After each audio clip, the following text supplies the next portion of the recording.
nek ngomong kuwi aja dhuwur-dhuwur mengko lambemu kesamplok. Oh tak baleni sik saka ngarep. Nggih. Mbok dipencet. Nggih. Nek ngomong kuwi aja dhuwur-dhuwur mengko lambemu kesamplok montor mabur. Iso nganggeni ora iso nglakoni kaya ngono kuwi ya kerti guyu sapi.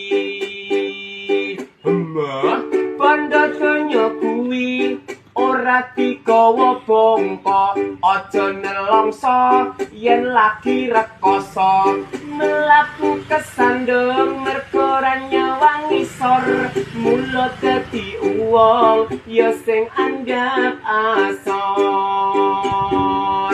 Padha-padha wayang rasa sok dadi dalang rasa sok keminter mengko malah keblinger diagai ngoco milo kita dhewe ngerumong so bodoh sregep sinaune. Atur nuwun.